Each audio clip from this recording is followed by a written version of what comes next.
시작. 율법이 들어온 것은 범죄를 더하게 하려 함이라.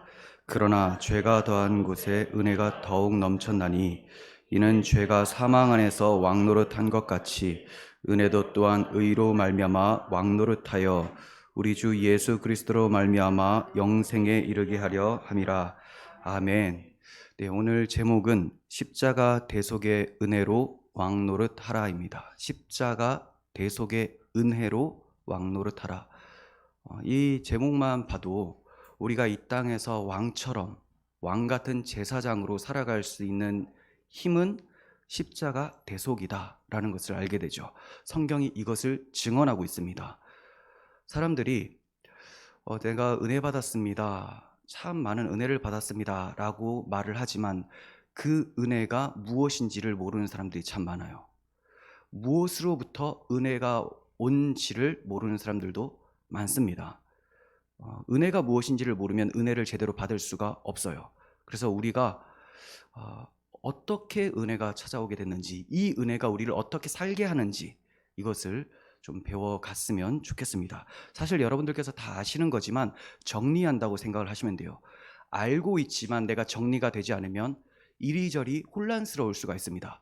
여러 사변들을 듣게 되면 여러분들께서 이것이 맞는 것인가 저것이 맞는 것인가 혼란스러워할 수 있다는 거예요. 그래서 우리가 정확하게 은혜의 복음이 무엇인가, 이 복음으로부터 은혜가 오는데 복음이 무엇인가, 이것을 다시 한번 가슴 깊이 새기고 머리로서 정리를 할 수 있었으면 좋겠어요. 20절 보시면 지난 시간에 이어서 이제 20절이 연결이 되죠. 지난 시간엔 19절까지 살펴보았습니다. 자, 20절. 율법이 들어온 것은 범죄를 더하게 하려 함이라. 그러나 죄가 더한 곳에 은혜가 더욱 넘쳤나니. 율법이 들어온 것은 범죄를 더하게 하려 합니다. 율법이 언제 들어왔습니까? 율법은 모세로 말미암아 주어진 것이다 라고 성경은 가르쳐 주고 있습니다. 율법은 모세로 말미암아. 그러면 율법이 왜 들어와야 됐을까요? 범죄로 말미암아요.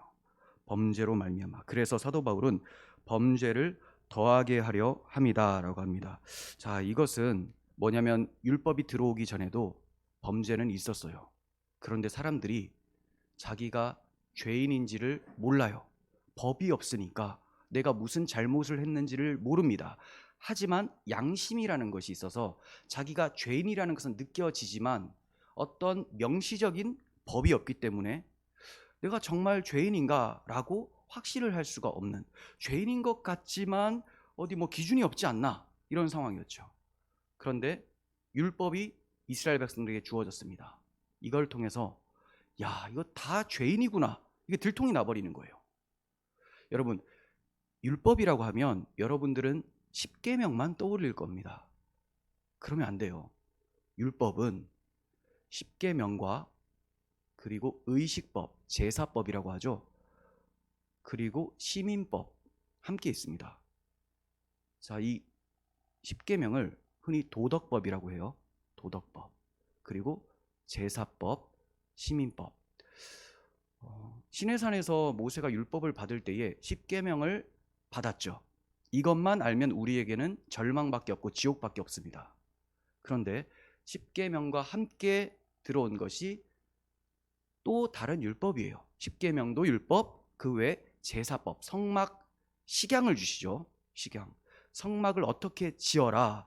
성막 안에서 제사를 어떻게 드려라. 그리고 성막으로 나와서 하나님을 예배하는 하나님의 백성들은 삶 속에서 어떠한 규칙들을 지켜야 된다. 십계명뿐만이 아니라 결혼은 어떻게 해야 되는 것이고, 남의 물건에 해를 입히면 5분의 1을 더해서 갚아줘야 되는 것이고, 이 모든 것이 다 율법이에요. 다 율법. 그러니까 십계명만 고정해서 율법이라고 하면 여러분들이 성경을 보실 때 잘못 볼 수밖에 없습니다.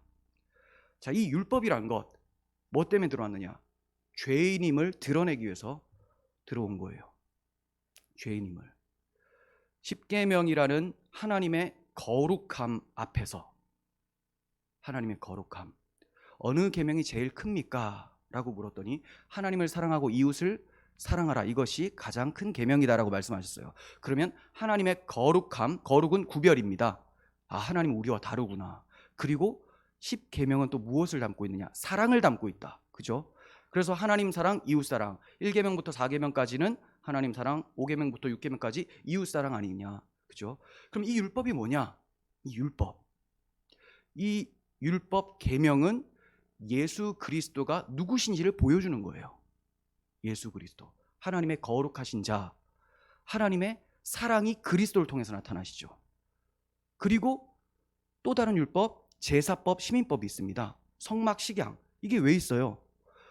율법만 있으면, 10계명만 있으면 우리는 죽는 거예요. 예수 그리스도의 거룩함 앞에서, 그리스도의 사랑함 앞에서 내 사랑은 아무것도 아니고 거짓되다라는 게 드러나고, 거룩하신 하나님 앞에서 나는 죄인이라는 것이 드러납니다.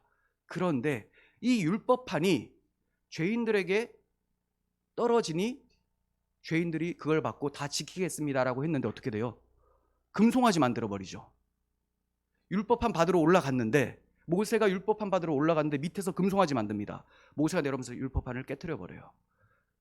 자, 이것은 너희들이 이 율법을 지킬 수 없는 자다라는 것을 드러내신 겁니다.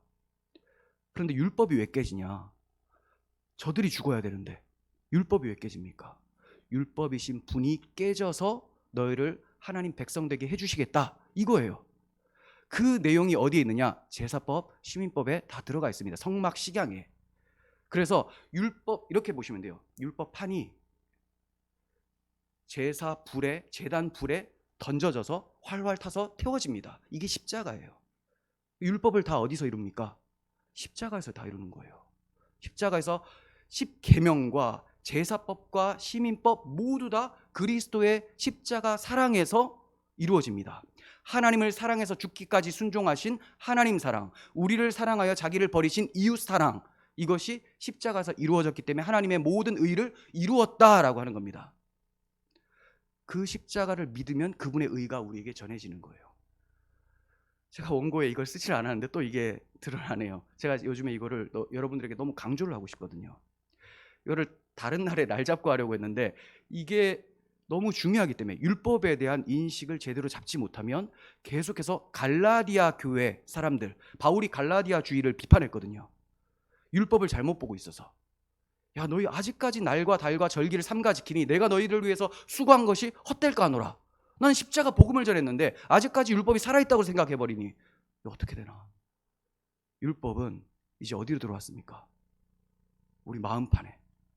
그러니까 율법을 지킵시다. 여기 밖에 꺼내놓고 지킵시다 라고 갈 것이 아니라, 예수님이 다 지키신 그 십자가 사랑이 우리 가운데 심겨짐으로, 그리스도께서 우리 가운데 자정하심으로 이제 우리의 심비에, 마음판에 새겨진 거예요.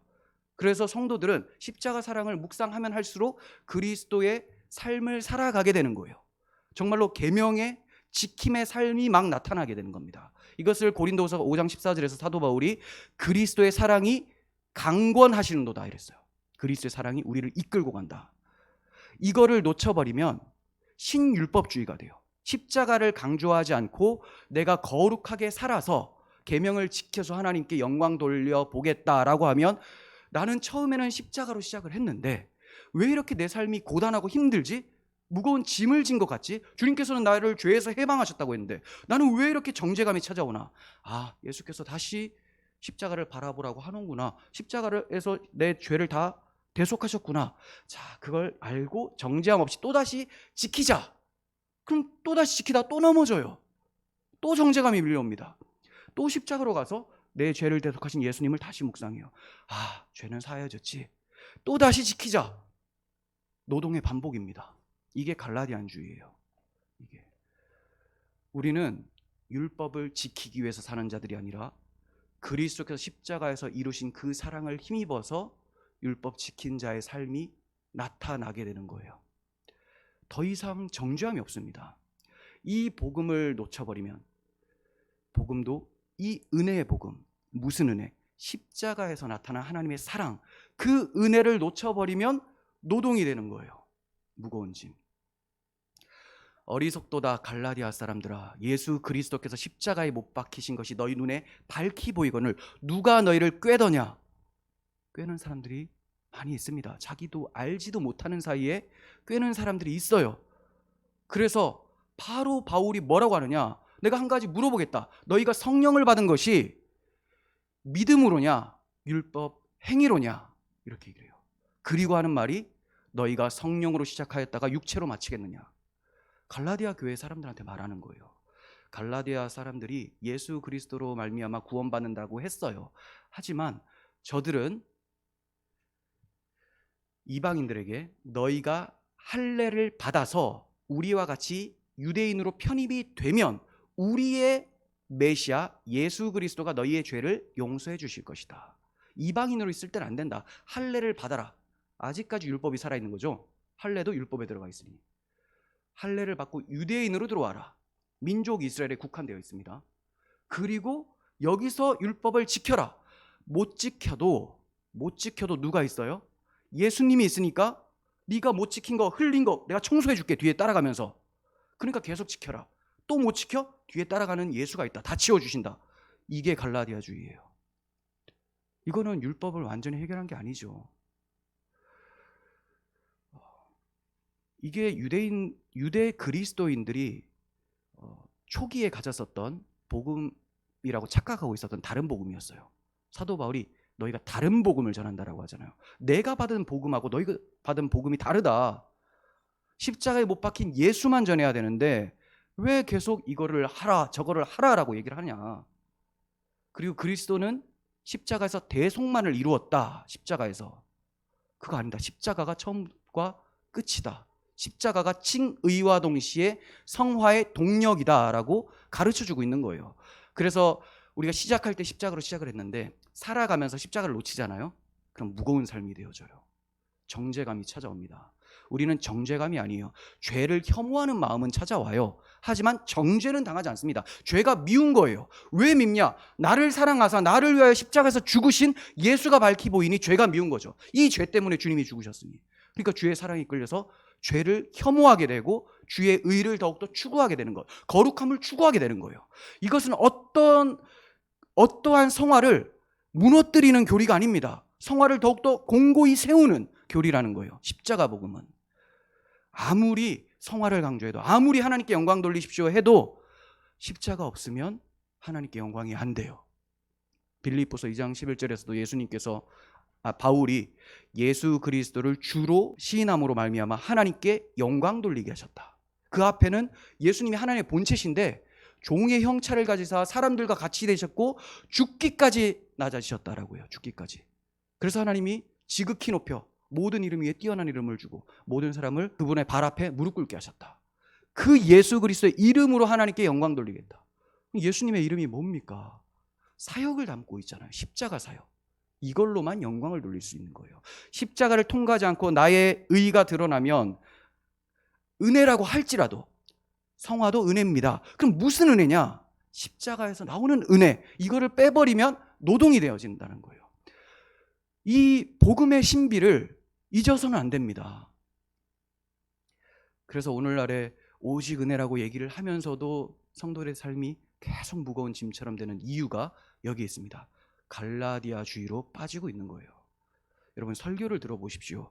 설교에 행하라라는 말이 많은지 십자가 대속으로 주께서 우리를 위해서 행하신 일이 많은지 똑같이 있어야 돼요. 똑같이. 성화만 강조를 하잖아요. 그러면 십자가 복음을 버려버리고 성화를 따라가다 보면 율법주의가 되고 정죄감이 찾아와요. 그래서 바울처럼 설교를 하면 돼요. 바울은 서신서에서 항상 딱 반 또는 반 이상을 복음을 강조를 합니다. 그리고 복음을 잔뜩 강조한 후에 그러므로 너희는 이렇게 살라. 에베소서 6장까지 있는데 1장부터 3장까지가 복음 교리를 나타내고 4장부터 6장까지 성화를 나타냅니다. 실천. 로마서 16장까지인데 1장부터 11장까지가 복음을 나타내고 있습니다. 그리고 12장부터 16장까지가 성화를 강조하고 있어요. 그러니까 성화를 강조한 만큼 십자가는 강조되어야 된다. 이게 제 설교론입니다. 이것은 바울의 설교론이에요. 여러분들이 그렇게 생각하지 않으면 여러분들의 삶은 지쳐요. 큰일 납니다. 자, 이러한 율법관과 복음, 십자가 복음이 무엇을 이끌어내는가, 어느 정도 정리가 되셨으면 다시 말씀을 드리도록 하겠습니다. 자, 율법은 범죄를 더하게 하려 함이다, 이렇게 나오죠. 율법으로는 죄를 깨달음이라라고 사도 바울은 말을 했습니다. 율법은 하나님께서 지켜봐라, 그러면 다 지킴 내가 의롭다 해줄게, 이런 의로 주신 것이 아니라 예수 그리스도의 거룩함과 사랑을 나타냈다고 했죠. 네가 죄인이야, 이거 따라가려고 하는 것이 아니라 그분을 소유해야 돼, 이거를 가르쳐주기 위함으로 주셨다고 말씀을 드렸어요. 율법으로는 죄를 깨닫는 겁니다. 오직 죄가 죄로 드러나기 위해 죄로 심히 죄되게 하려 함이다 라고 바울이 로마서 7장에서 또 얘기를 합니다. 죄가 심히 죄라는 것을 깨닫게 하기 위해서. 그 전에는 몰랐는데 율법이 들어오니 진짜 내가 죄인이었구나, 다 어기고 있었구나 발견이 되는 겁니다. 여러분들은 죄를 깨달았습니까? 정말 죄인이라고 인정을 하십니까? 지식적인 게 아니라 진짜 죄인임을 깨달은 정도에 따라서 십자가 대속의 복음의 감격이 찾아옵니다. 자기가 어느 정도 죄인이었다라고 하면 어느 정도 사랑으로 찾아와요. 근데 우리가 성경을 보면 사도 바울이나 많은 사도들이 이 무한하신 하나님의 영광과 사랑을 얘기를 합니다. 형용할 수 없는. 근데 왜 나한테는 형용할 수가 있죠? 내가 죄인임을 그 정도로 깨닫지 못해서라는 거죠. 철저하게 자신이 어떠한 자인지를 율법이라고 하는 하나님의 엑스레이에서, MRI에서 한번 투영해보고 발견이 되고 이것을 덮으시는 하나님의 큰 사랑, 십자가를 발견하게 되면 감격함이 찾아온다는 겁니다. 자, 사람들은 이렇게 죄를 지었고 이 죄로 인해서 죄를 더하게 하기 위하여, 죄인임을 인식하게 하기 위하여 율법이 들어왔습니다. 그럼 여기까지만 들어오면 굉장히 비참하죠. 야, 안 그래도 양심적으로 찔리고 있었는데 율법까지 더해지니 이제 정말 죄인이구나, 난 지옥 가야 되겠구나. 그런데 사도 바울이 좀 반전이 있는 그런 말을 합니다. 그러나라고요. 그러나 죄가 더한 곳에 은혜가 더욱 넘쳤나니, 절망하지 마라, 낭망하지 마라. 그러나 죄가 더한 곳에 은혜가 더욱 넘쳤다. 죄도 얼마나 많아요. 그런데 죄가 엄청 많은데 은혜가 더 커요. 은혜가 더 커. 내 죄가 한 2000m라면 예수님의 십자가 사랑으로 나오는 은혜가 한 2만 미터 정도는 된다는 거죠. 형용할 수가 없어요. 다 덮고도 남는다, 이거 강조하고 있습니다. 죄가 더한 곳에 은혜가 더욱 넘쳤다. 이처럼 비참한 죄인임을 깨닫기만 한다면 무슨 위로와 소망이 되겠습니까? 그래서 바울은 그러나라고 합니다. 바울의 편지들을 보면 늘 이런 식으로 전개가 됩니다. 먼저 절망적이고 비참한 상태를 지적을 해요. 그러나 언제까지 그렇게 있으라는 것이 아니라 하나님께서 은혜를 베푸셨다, 이것을 알고 일어서라 라는 것을 전합니다. 허물과 죄로 죽었던 너희를 예수께서 살리셨도다, 이렇게 얘기를 하죠. 원래는 죽었는데 죽은 자처럼 살지 말라, 살려놓으셨으니까 그 은혜의 풍성함이 이렇다, 이렇게 말씀해요. 그래서 은혜가 더욱 넘쳤다라고 하며 기쁜 소식을 선언하고 있습니다. 죄가 들어온 것처럼 은혜도 들어왔기 때문에 그가 이런 기쁜 선언을 할 수 있게 된 거예요. 여러분, 은혜가 어떻게 들어옵니까? 은혜와 진리는 예수 그리스도로 말미암아 온 것이다. 요한복음에서 그렇게 얘기를 해요. 은혜와 진리는 예수 그리스도.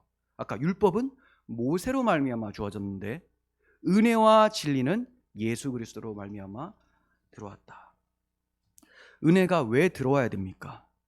율법의 행위로는 그의 앞에서 의롭다 함을 육체가 없기 때문에 그렇습니다.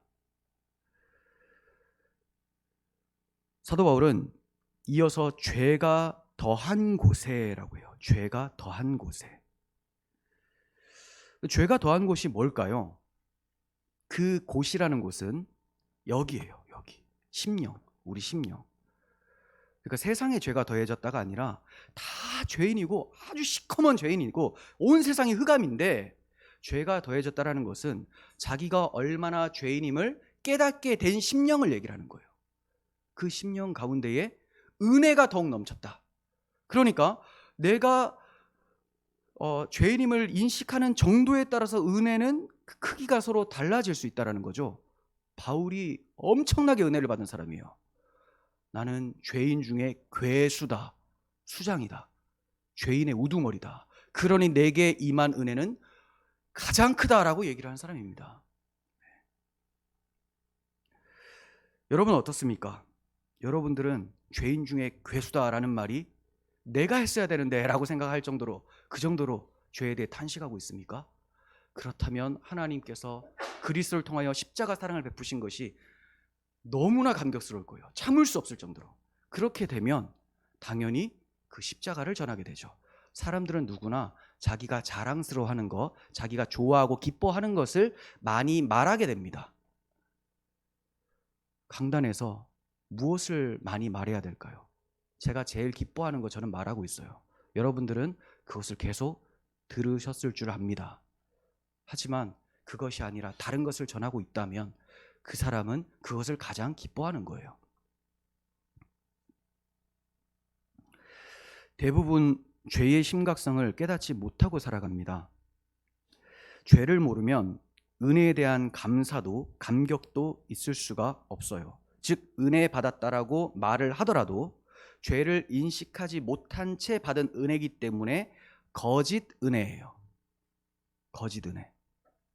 영화 보고 느낀 거랑 비슷하다라는 거죠. 아, 슬펐다. 마음 아프다. 마음이 찢어지는 정도로 아팠는데요. 영화 보고도 마음이 찢어지는 경우가 있어요.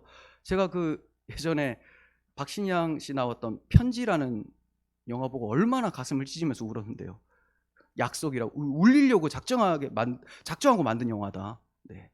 심파극이죠, 심파극. 근데 복음은 심파극이 아니에요. 기쁨의 감격이 있습니다. 기쁨. 죄에 대한 애통, 그 애통한 만큼의 기쁨이 찾아오게 되는 거죠. 그러니까 은혜를 모르면 은혜 받았다라고 말을 할 수가 없습니다. 받았다 하더라도 거짓 은혜예요. 한국 교회는 왜 그렇게 감사와 감격이 없는 교인들이 많을까요? 죄가 무엇인지 잘 가르쳐 주지 않는 경우가 많고, 그 죄로 인해서 얼마나 비참한 상황이 됐는지도 인식을 못하고 있고, 그 죄로 인해서 결국 어떠한 길을 가게 될지 그것까지도 잘 말을 하지 않아요. 또 은혜가 무엇인지도 말을 해주지 않습니다. 오직 예수 믿으면 복 받습니다. 그 복이 무엇인지도 정확하게 얘기를 해주지 않으니 그냥 내가 가지고 있었던 재산이 늘어난다, 건강과 부의 복음, 이런 식으로 찾아오게 되는 거죠. 은혜 받았다, 하나님의 은혜가 밀려왔다 하면 세속적인 사람들이 부러워하는 것을 받은 것으로만 생각을 하는, 우리는 죄가 무엇인지 은혜가 무엇인지를 정확하게 배워야 됩니다. 바울도 예전에는 스스로를 가리켜서 율법의 의로는 흠이 없는 자였다, 이렇게 얘기를 했었던 사람이에요. 이렇게 말할 수 있었던 것은 죄가 무엇인지 모르고 있었기 때문이죠. 그리고 그 죄로 인해서 찾아온 심각성이 무엇인지를 깨닫지 못했기 때문에 이렇게 말을 할 수가 있었어요. 나는 율법의 의로는 흠이 없는 사람이야.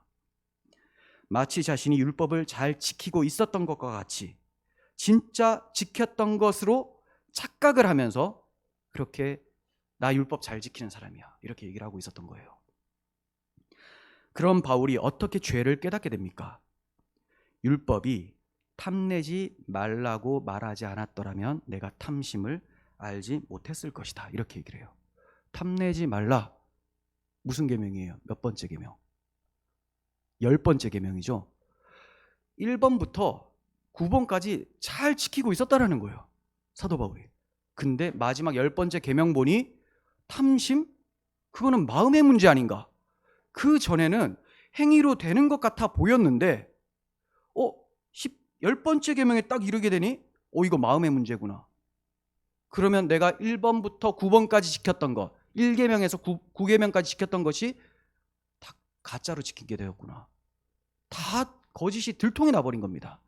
율법이 탐내지 말라고 말하지 않았더라면 내가 탐심을 알지 못했을 것이다. 탐심을 가진 상태로 행위를 잘 지켰어요. 하나님은 우상숭배를 굉장히 열심히 하는구나, 이렇게 얘기를 하십니다. 바울이 분명히 얘기를 하죠. 탐심은 곧 우상숭배니라. 모든 사람이 다 우상숭배를 하는 거예요. 우상숭배는 뭐냐? 하나님 사랑하지 않음으로 하는 겁니다. 하나님 사랑하지 않음으로. 아담이 하나님께서 먹지 말라고 한 선악과를 먹은 이유는 하나님을 사랑하는 것보다 자기를 사랑하고 마귀의 말 듣는 것을 더 사랑했기 때문이에요. 사랑.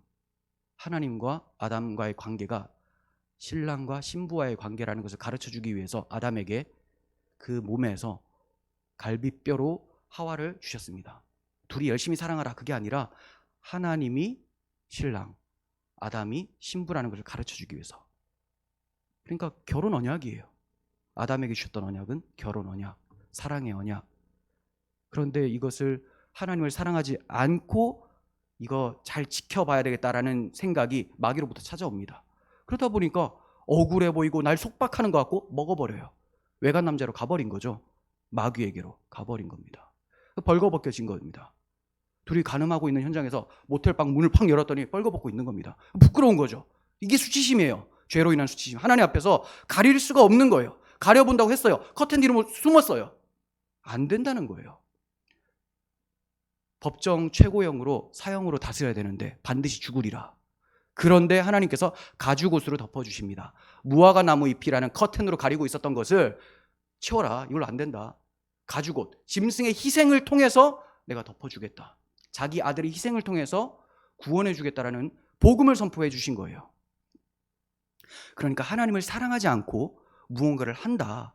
그 사랑의 동력은 십자가. 이거 빼버리고 하면 우상숭배가 되는 거죠. 자, 바울은 율법이 탐내지 말라 한 그 말씀을 보았기 때문에 탐심을 발견했어요. 야, 내가 모든 계명을 다 범하고 있었구나.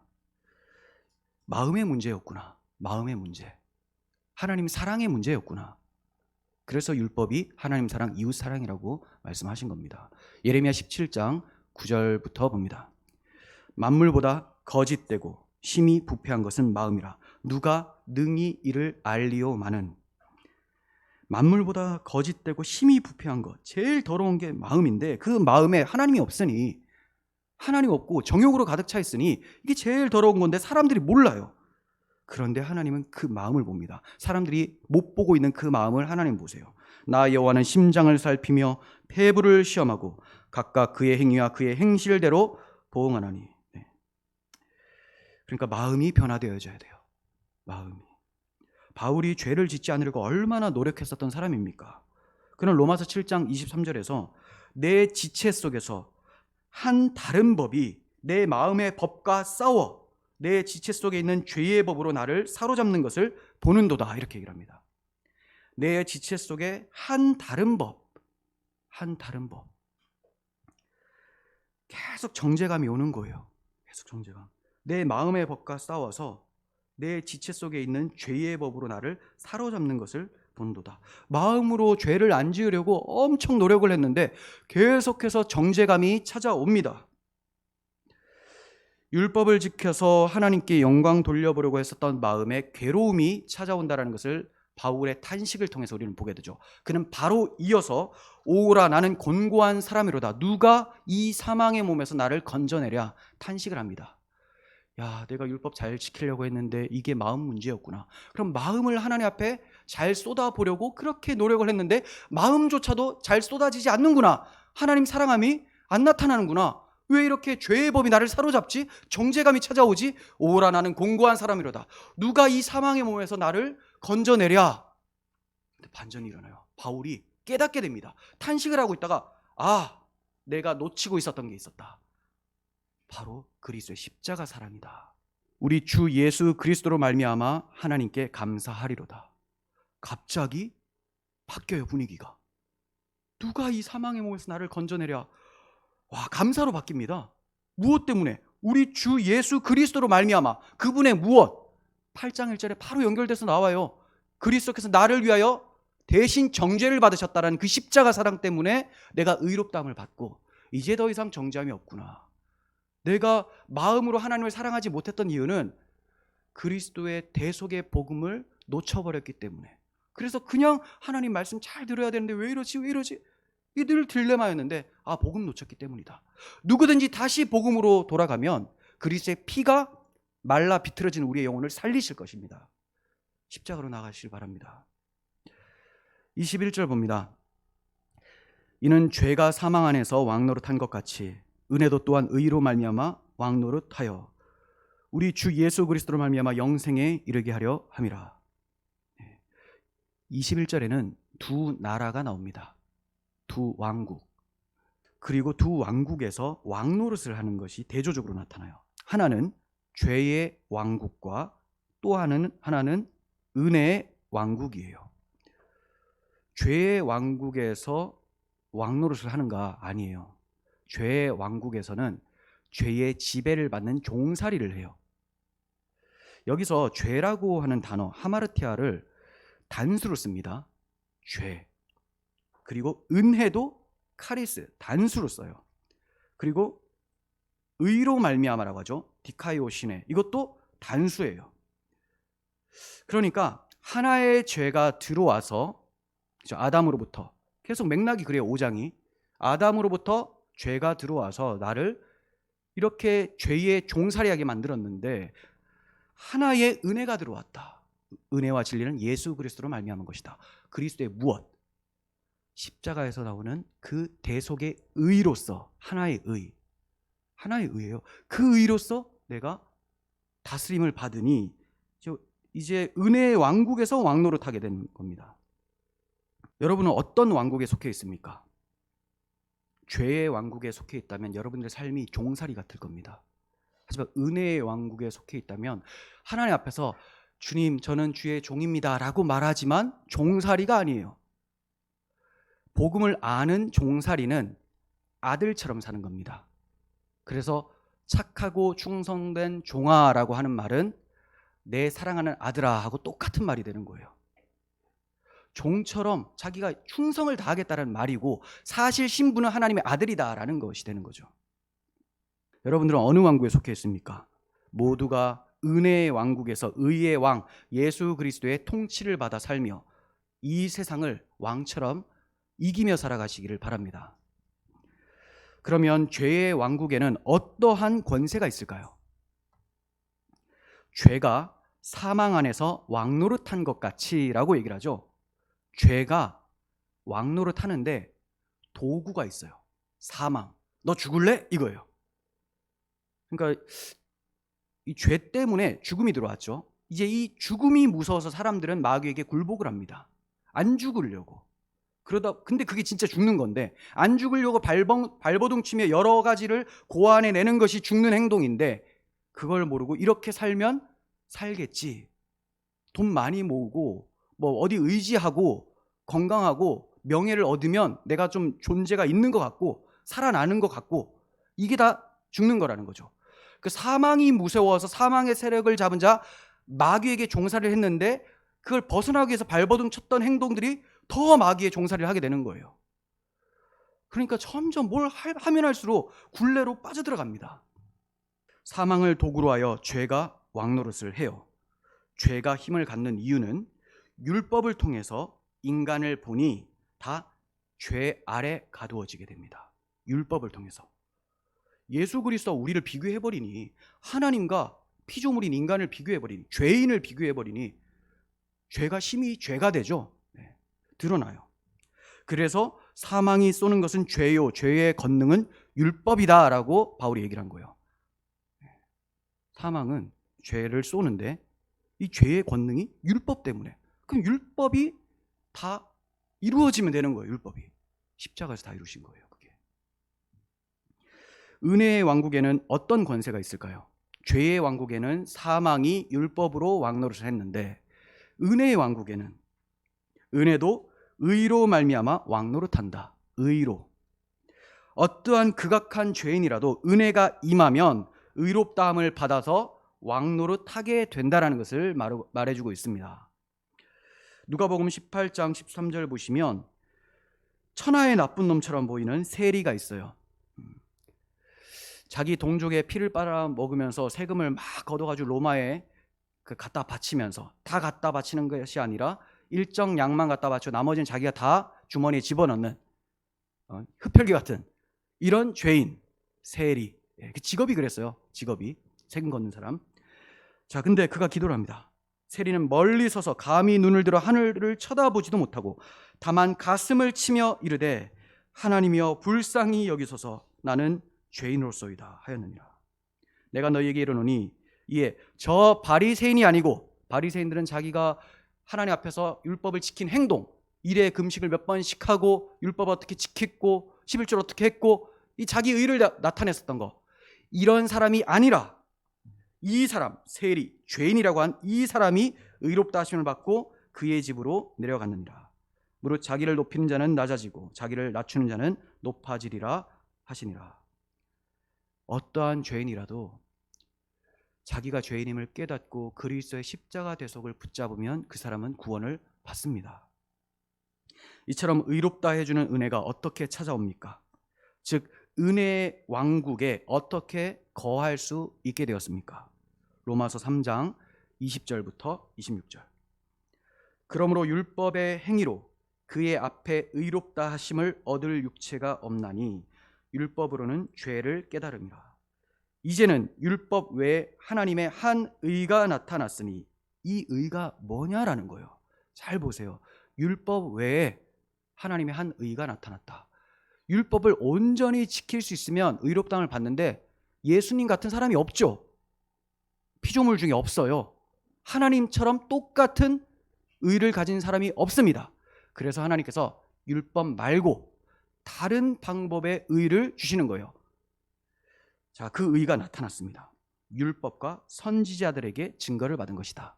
쉽게 말하면 구약 성경에 증거가 되어 있었던 의다. 그러면 우리 구약 성경을 보면 누구를 증거하고 무슨 사역을 증거합니까? 하나님의 아들이 죄 없으신 흠없는 어린 양이 오셔서 우리의 죄를 대속할 것이다. 그게 율법이에요. 십계명과 성막 식양, 이거예요, 이거. 그게 선지자들의 입술을 통해서도 증거가 됐어요. 그래서 우리가 받는 의가 무엇인지를 이어서 설명합니다. 곧 예수 그리스도를 믿음으로 말미암아 모든 믿는 자에게 미치는 하나님의 의니 차별이 없느니라. 이 의가 십자가 의가 아니라 예수님께서 율법을 다 지키시고 우리에게 넘겨주신 그 의도 될 수 있지 않습니까? 아니에요. 보세요.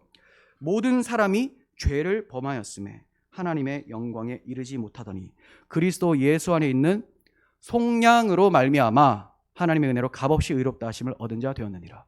여기에 예수님이 율법 지켜서 넘겨줬다라는 게 하나도 들어갈 틈이 없습니다. 예수의 십자가가 우리의 의가 됐다. 속량으로 말미암아 하나님의 은혜로 값없이 의롭다함을 얻은 자 되었느니라. 이 예수를 하나님이 그의 피로써 믿음으로 말미암는 화목 제물로 세우셨으니, 그의 피로, 그가 잘 지켜서 이런 게 아니에요. 예수님이 율법 다 지키신 건 맞아요. 그럼 율법이신 분이 율법을 어기시겠습니까? 그죠? 다 지키신 게 맞는데 예수님이 우리에게 넘겨주신 의는 그의 피로써 화목제물을 세우셨으니, 화목제물, 하나님과 화목하게 지낼 수 있도록. 화목하게 지내려면 의이신 하나님 앞에 의로움을 받아야 되잖아요. 그의 피로써.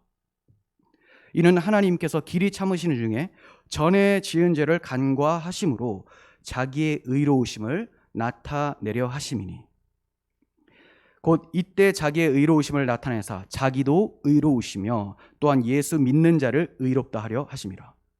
이때가 어디예요? 이때 예수님을 십자가에서 내어주신 속량, 그 피, 이때에 하나님도 의로우시고, 왜? 죄인을 그냥 용서하시고 사랑하시지 않고 공의로운 심판을 내리셨잖아요.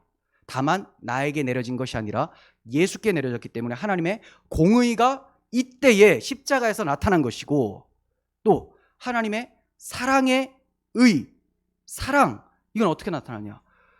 예수님을 심판하심으로 우리를 죄 없다 하시고 의롭다 하셨기 때문에 받아주시는, 그것이 십자가에서 나타났다는 겁니다. 그래서 예수 믿는 자도 의롭다함을 얻게 해주시는 것이죠.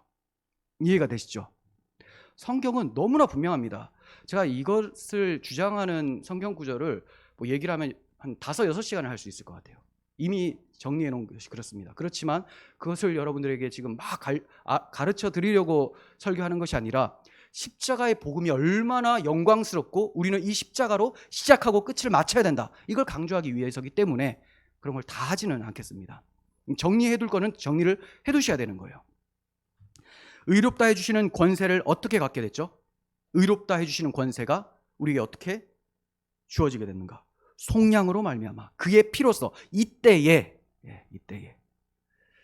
사탄이 율법을 사용하여 우리를 죄인이라고 정죄를 하면서 공격을 해오는데 우리가 나가서 맞서 싸울 수 있는 능력이 없어요. 야, 너 김인수 죄인이야. 아니, 나 율법 한번 지켜볼까? 잘 지킬 수 있어. 죄인 아니야. 아니요. 싸울 수가 없습니다. 그냥 정죄함을 받는 거예요. 율법 앞에서 다 죄인임이 드러나요.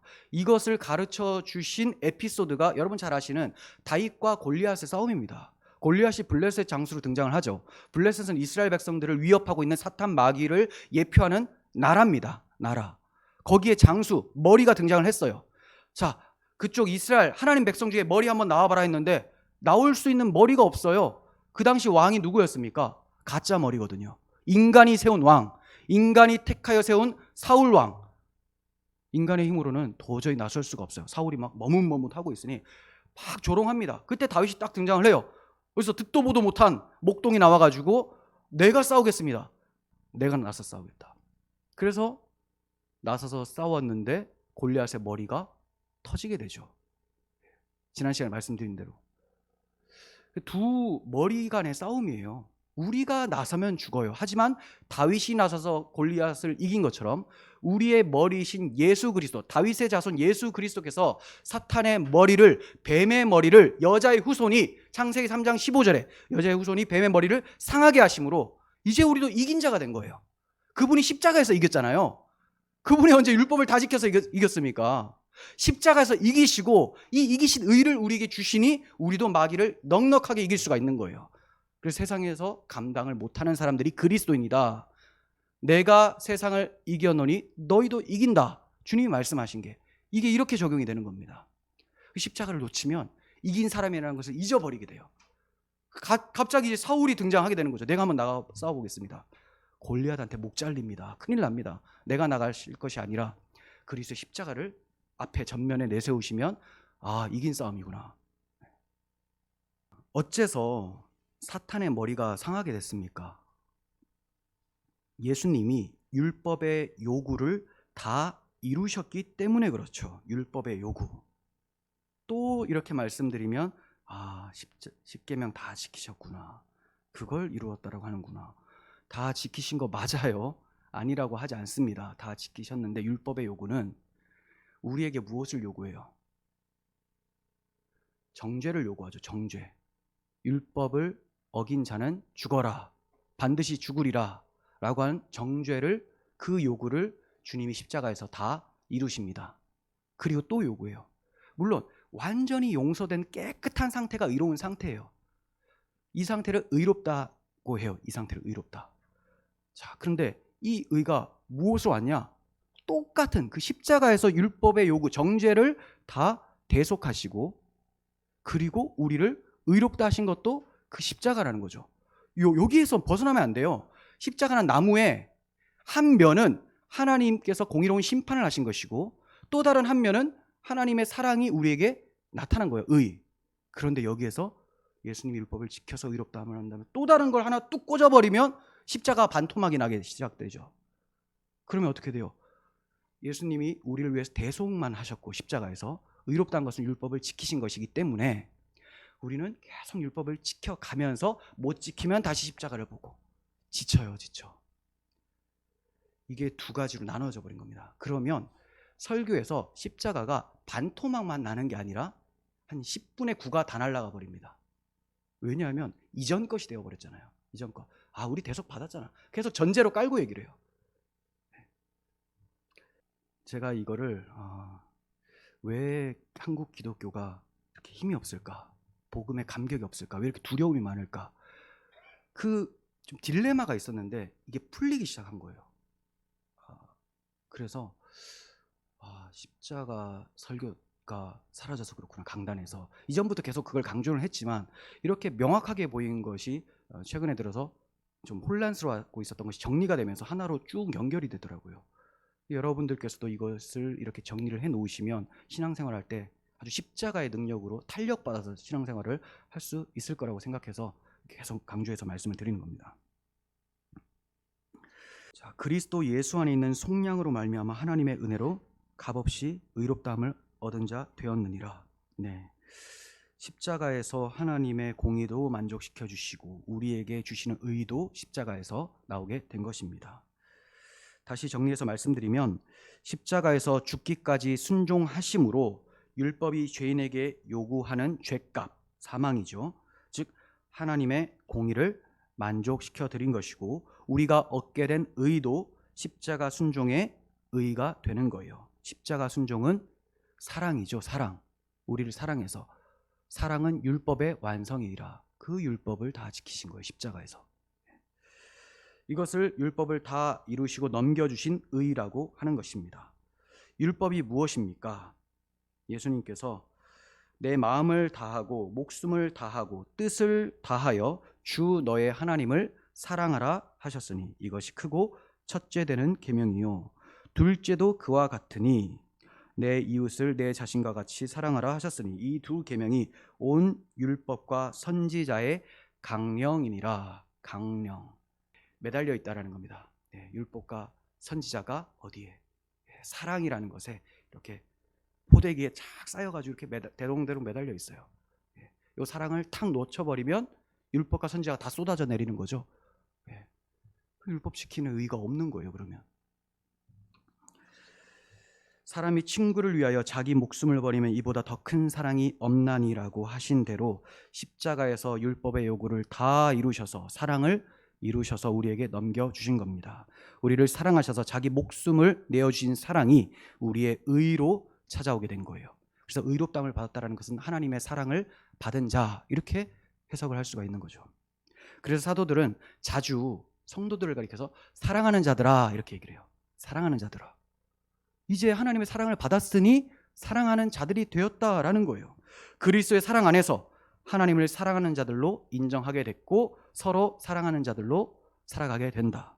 이렇게 사랑하는 자들로 불려진 성도는 그리스도의 사랑에 이끌려 하나님을 사랑하며 살아가게 되는 것입니다. 성경은 우리 대신 죄와 대항하여 싸워 이기신 그리스도의 십자가 대속을 가리켜서 은혜의 복음이라고 하고 있는 거예요. 은혜의 복음. 죄를 이기며 살아가는 성도의 삶 또한 그리스도께서 이루신 십자가 대속의 의, 즉 은혜의 복음에 이끌려 살아갈 때만 가능한 것입니다. 기억하십시오. 십자가 은혜의 계속적 적용이 없으면 성화는 없어요. 설령 성화를 이룬 것처럼 보일지라도 그것은 다 거짓말입니다. 그것은 서기관과 바리새인들이 자기 의를 세웠던 것처럼 자기 의를 세우기 위하여 하나님의 의에 복종치 아니한 자가 되는 거예요. 하나님의 의에 힘써 복종치 아니한 자가 되는 겁니다. 하나님의 의는 십자가잖아요. 십자가를 거부하고 내가 내 의를 세우기 위해서 성화, 그렇게 돼버립니다. 입으로는 은혜라고 하지만 사실상 나에게 체감되는 것은 은혜가 체감이 안 되는 겁니다. 자, 이렇게 십자가 사랑에 이끌려 사는 삶을 가리켜서 은혜가 의로 말미암아 왕노릇하는 것이다 라고 바울이 얘기를 하고 있어요. 은혜가 의로 말미암아 왕노릇한다. 의의 권세로 사는 거죠. 어떻게 가능합니까? 로마서 8장 1절에서 2절. 그러므로 이제 그리스도 예수 안에 있는 자에게는 결코 정죄함이 없나니 이는 그리스도 예수 안에 있는 생명의 성령의 법이 죄와 사망의 법에서 너를 해방하였음이라. 예수 안에 있는 생명의 성령의 법, 십자가에서 이루신 그 사랑이 사랑의 법이에요. 다른 데서는 사도 바울이 사랑의 법이라고 하거든요. 이 사랑의 법이 이제 율법을 지켜서 살려고 했었던, 그래서 정죄만 받았던 나를 해방시켜 주셨다. 사랑의 법이. 바울은 여기서 너를 해방했다라고 하죠. 너. 바울은 지금 자기 자신에게도 설교를 하고 있는 거예요. 오라 나는 공고한 사람이로다. 이 사망의 몸에서 누가 나를 건져내랴라고 했는데 이제 자기에게 설교해요. 너를 해방했다. 무엇이? 예수 그리스도께서 십자가에서 죽으신 그 생명의 성령의 법이 너를 해방했다. 이것을 잊지 말고 신앙생활 하자. 바울이 스스로에게 설교하고 있습니다. 저도 지금 저 스스로에게 얘기를 하고 여러분들에게도 동시에 외치고 있는 것입니다.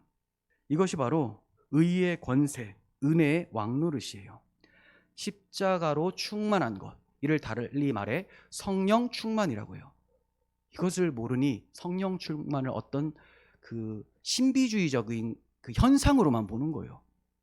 뭐 임파테이션 뭐 이렇게 장풍 같은 걸 맞아야지, 안수를 받아야지 뭐가 확 일어나는 것 같고, 굉장히 다 추상적이죠. 이교도에서 행할 만한 것들입니다. 그게 아니에요. 십자가로 충만한 것이, 성령께서 십자가 예수를 증거하잖아요. 부활의 예수를. 그분으로 충만한 것이 성령 충만이 되는 것이고, 이것이 하나님의 전신갑주를 입는 것이고, 이렇게 해야 마귀와 대항하여 싸워 이길 수가 있게 되는 겁니다. 그렇게 나갈 때는 내가 싸우는 게 아니라 나의 전신갑주이신 그리스도의 십자가가 싸우는 것이 되니까 이길 수가 있게 되는 거죠. 이게 바로 은혜의 왕노릇이에요. 반대로 사망의 권세 아래 종으로 사는 삶도 있습니다. 그리스도의 십자가 대속을 붙들지 않고 직접 맞서는 사람들이 있어요. 오늘날 교인들이 신앙생활하면서 왜 기쁨이 없습니까? 처음 예수님을 믿을 때는 감격이 있었는데 이제는 그 감격이 다 사라져버렸어요. 물론 그 개인의 책임이 1순위죠.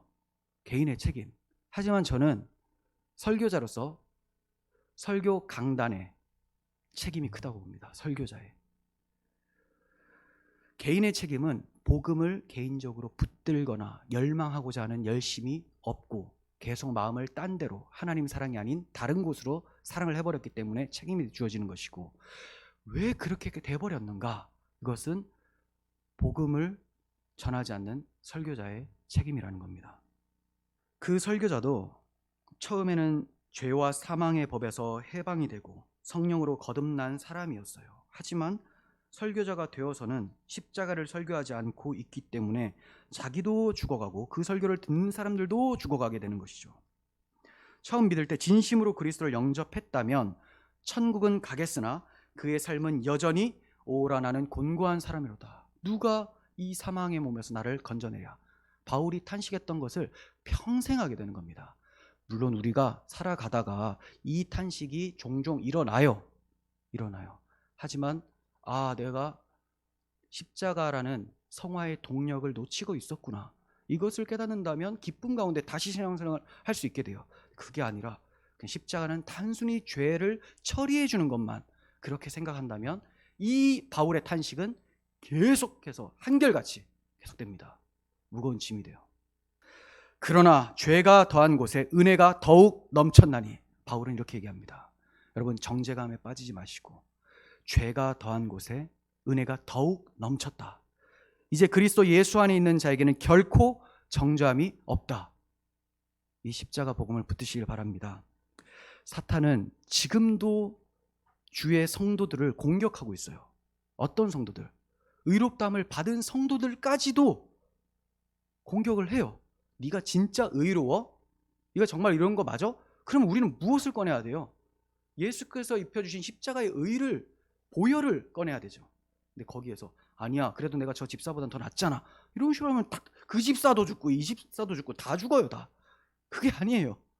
십자가. 이제 스가랴서 3장을 좀 살펴볼 텐데요. 제가 이 3장은 자세한 것은 다다음 주에 설교를 하겠습니다.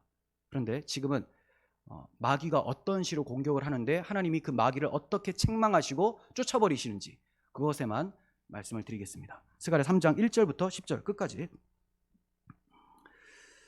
대제사장 여호수아는 여호와의 천사 앞에 섰고, 자, 여기서 대제사장 여호수아는 바벨론 포로로 끌려갔다가 70년이 차서, 약속된 70년이 차서 이스라엘로 돌아왔어요. 그때 처음 세워진 대제사장이 여호수아라는 사람입니다. 이 여호수아는 가나안 정복 전쟁 여호수아 아닙니다. 한참 시간이 지났어요. 자, 이 여호수아 대제사장은 백성들의 죄를 대신 가지고 중보자의 역할로서 제사 드리는 사람이죠. 백성의 대표입니다. 그가 책망을 받으면 이스라엘 전체가 책망받고 있는 거예요.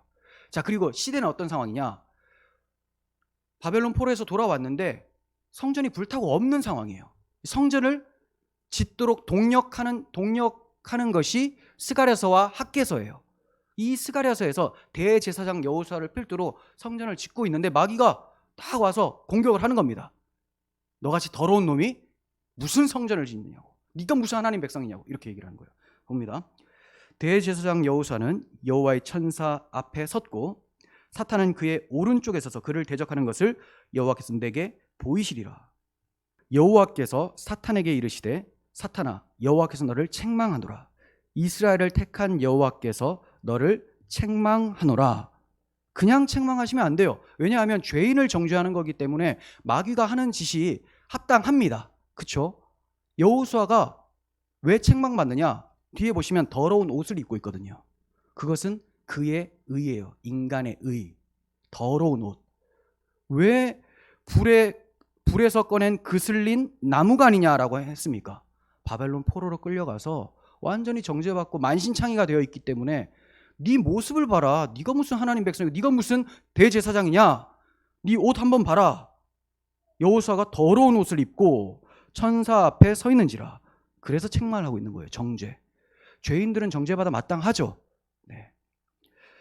자, 그런데 여호와께서 자기 앞에 선자들에게 명령하사, 천사들에게 명령하사 그 더러운 옷을 벗기라 하시고 또 여호수아에게 이르시되 내가 내 죄악을 제거하여 버렸으니 내게 아름다운 옷을 입히리라 하시기로. 더러운 옷이 죄라는 것이 드러나죠. 네. 인간의 의는 죄다. 네.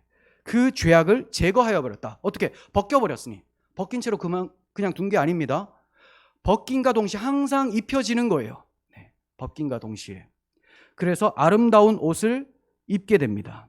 내가 말하되 정결한 관을 그의 머리에 씌우소서 하매 그 정결한 관을 그 머리에 씌우며 옷을 입히고 여호와의 천사는 곁에 섰더라. 정결한 관, 대제사장의 관이 있어요. 머리에 쓰는 관. 거기에 뭐라고 적혀있냐? 여호와께 성결이라고 적혀있어요. 그거는 하나님 앞에 성결한 삶으로 살아간다. 칭의죠. 지금 성결함을 받은 거예요. 옷을 입고, 대제사장 옷을 입고, 화려한 옷을 입고 관도 썼습니다. 대제사장으로서 인정해 주신 겁니다. 누가? 여호와 하나님이 어떤 자를, 불에 그슬린 나무, 더러운 옷을 입고 있었던 죄인을, 이스라엘 전체를 제사장 나라로 회복을 시켜주세요. 근데 갑자기 그냥 회복시켜 주시면 하나님은 불의한 재판장이 되겠죠. 죄가 있는데 그냥 어떻게 대제사장을 세웁니까? 그래서 복음이 그 뒤에 나와요. 자, 이렇게 입히고 나니 정결한 관을 그 머리에 씌우며 옷을 입히고 여호와의 천사는 곁에 섰더라. 사탄은 온데간데 없어졌죠. 네. 더 이상 정죄할 수 없으니 여호와의 천사가 여호수아에게 증언하여 이르되 만군의 여호와의 말씀에 내가 만일 내 도를 행하며 내 규례를 지키면, 이거를 십계명 지키는 걸로 보시면 안 됩니다. 모든 율법, 바로 예수 그리스도의 복음이에요. 네. 계명과 율례와 규례 다 이것을 지키면 그리스도를 대망하면이죠. 그냥 짐승의 고기 막 태워드리고 이런 거 행위로 구원받는 거 아닙니다. 오실 메시아를 기다리면 내 집을 다스릴 것이요 내 뜰을 지킬 것이며 내가 또 너로 여기 섰는 자들 가운데에 왕래하게 하리라. 천사들 가운데 왕래하게 하겠다. 즉 대제사장의 직무를 감당하도록 해주겠다. 대제사장 여호수아야, 너와 내 앞에 앉은 내 동료들은 제사장들이에요. 내 말을 들을지어다. 이들은 예표의 사람들이다. 대제사장과 제사장들이 예표를 하고 있었대요. 누구를? 우리의 큰 대제사장 예수 그리스도를 예표하고 있었던 사람들. 내가 내 종 싹을 나게 하리라. 싹을 나게 하리라. 네. 이새의 줄기에서 한 싹이 나고, 예수님이죠. 네. 만군의 여호와가 말하노라. 내가 너 여호수아 앞에 세운 돌을 보라. 한 돌에, 이것도 예수님이에요. 네, 예수님. 이건 다다음 주에 제가 자세하게 말씀드리겠습니다. 7 눈이 있느니라. 계시록에도 이런 말씀이 있죠. 내가 거기에 새길 것을 새기며 이 땅의 죄악을 하루에 제거하리라. 하루에. 그냥 대제사장 여호수아를 깨끗하게 해주신 것이 아니라 이 종 싹을 나게 해서 이 땅의 죄악을 하루에 제거한다.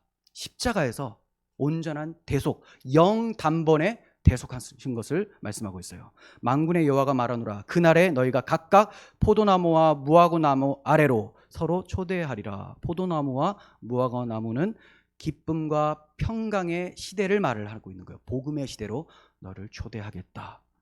무엇 때문에? 한 싹이 나서 그 땅의 죄악을 하루에 제거하였기 때문에 너의 더러운 옷이 벗겨지고 그의 아름다운 옷이 입혀지고 너의 머리에 여호와께 성결이라는 것이 적히게 된다. 그러니 마귀가 사라져버리는 거예요. 정죄가 끝나버렸습니다. 마귀는 끊임없이 여호수아에게 정죄하고 대적했었던 것처럼 우리들에게도 대적을 해요. 여기에서 이길 수 있는 힘은 그 죄악을 하루 만에 제거해 버리신 예수 그리스도의 십자가밖에는 없다라는 것을 기억하시길 바랍니다. 하나님의 종 한 싹이 오셨습니다. 그 싹이 십자가에서 죽으심으로 많은 열매를 맺어 주셨어요. 이제 우리는 담대히 외칠 수 있습니다. 누가 능히 하나님께서 택하신 자들을 고발하리요? 의롭다 하신 이는 하나님이시니 누가 정죄하리요? 죽으실 뿐 아니라 다시 살아나신 이는 그리스도 예수시니 그는 하나님 우편에 계신 자요 우리를 위하여 간구하시는 자시니라. 아멘. 여러분, 설교자는 십자가를 설교하고 성도들은 십자가 복음 듣기를 사모하며 복음을 적용하며 살아가야 마땅합니다. 그것이 구원받은 하나님 백성들의 마땅한 삶인 것입니다. 기도하겠습니다. 하나님 아버지, 저희들의 삶이 그리스도의 십자가로 시작되고 십자가로 종결되어지는 삶이 되어지기를 원합니다. 한순간도 주의 사랑이 저희를 떠나지 않게 하여 주시고 그 사랑이 우리를 묶어두셔서 온전히 하나님께 영광 돌리는 삶을 살아갈 수 있도록 정말 주께서 기뻐하시는 진정한 거룩함이 저희들의 삶에 마구마구 나타날 수 있도록 은혜 베풀어 주시옵소서. 우리 구주 예수 그리스도의 이름으로 기도합니다. 아멘.